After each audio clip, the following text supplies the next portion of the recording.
μας εξ ύψους ο σωτήρ ημών. Αγαπητοί μου όλοι σας, αυτό ψάλαμε σήμερα, ότι έγινε μία Αγία Επίσκεψη από τους ουρανούς, από μέσα από τη ζωή μας και μέσα στη ζωή μας. Ήρθε ο Χριστός σήμερα σαν ένα νήπιο, αγνό, γεμάτο με αγάπη, γεμάτο με περιέργεια, να δει τη δημιουργία του Θεού, του Πατρός Του. Να δει και να θαυμάσει εμάς, τους ανθρώπους, τους γηγενείς, ανθρώπους που έχουμε γίνει από το χώμα, με τα χέρια του Θεού. Εύχομαι σε όλους σας σήμερα, σε αυτή την ημέρα, η οποία είναι χαρμόσυνη, αλλά δυστυχώς η πανδημία την έχει κάνει λιγάκι πιο σοβαρή. Αλλά μέσα στη σοβαρότητα αυτή του χριστιανισμού, αγαπητοί μου χριστιανοί, υπάρχει πάντοτε η Ανάσταση. Υπάρχει πάντοτε η ελπίδα.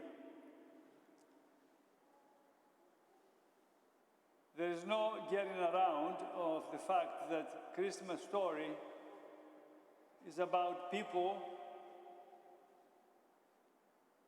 on the edge of the things.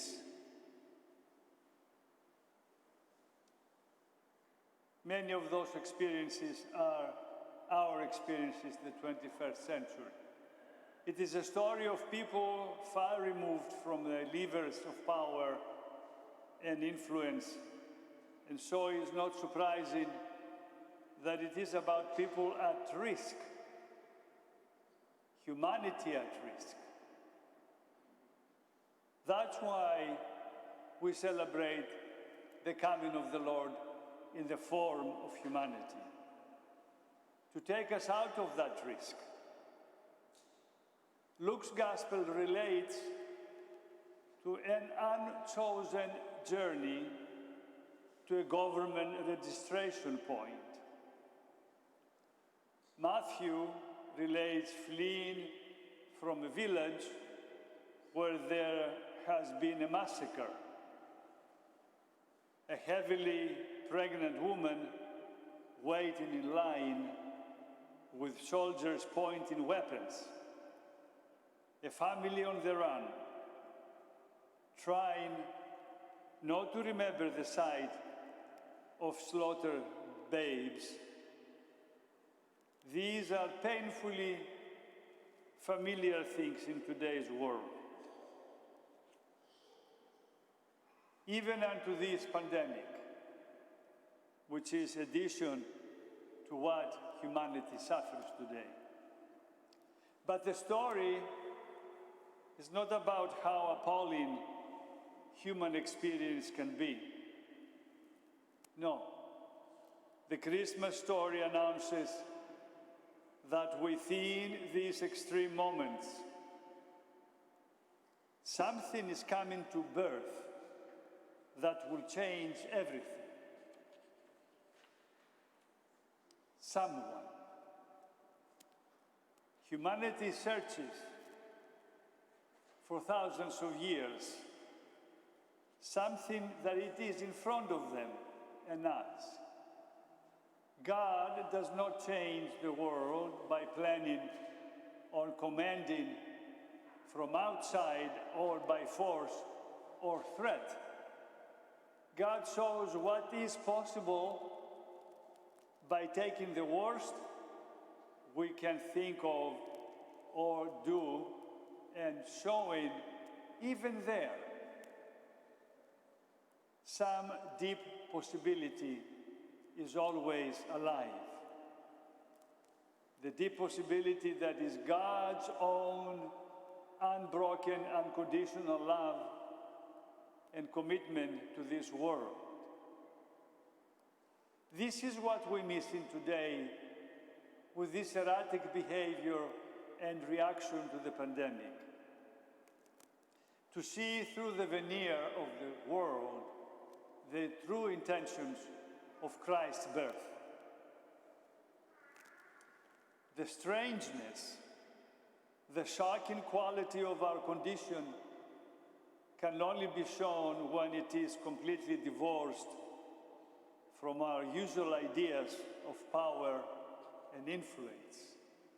Two very serious and condemnable qualities.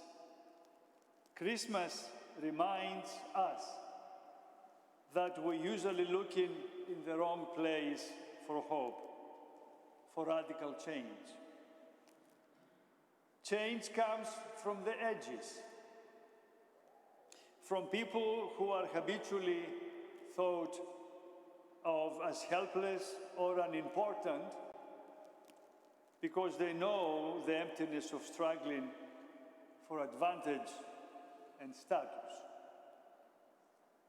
If they have survived, it is because they found a deep-rootedness in human values and God's blessing and kindness, which is unfathomable.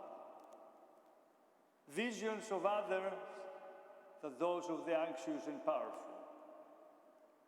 My beloved brothers and sisters in the Lord, quite simply, these are the heart of God's people, the forgotten ones. If you really read with your heart, not with your mind, the narrative of the Nativity, you see all the elements, not of power, but of meekness, not of influence, but of glorification, not of miracles, but of reality. And these we hope and pray. What Christ brought forward in the Mount, the Sermon on the Mount,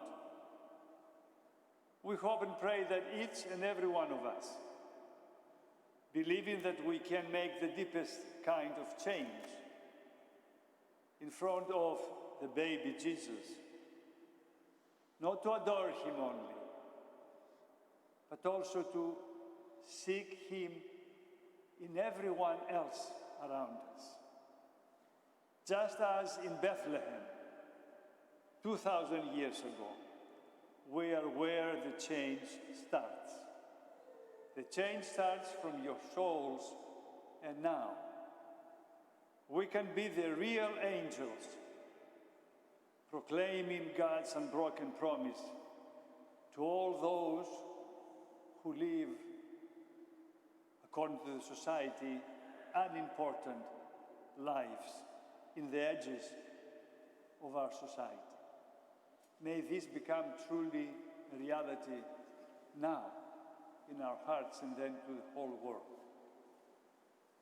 May he who condescended to become one of us and to walk the journey of this life and to give his life for this life be with you this day of his birth, his nativity, and every day in your lives. Amen.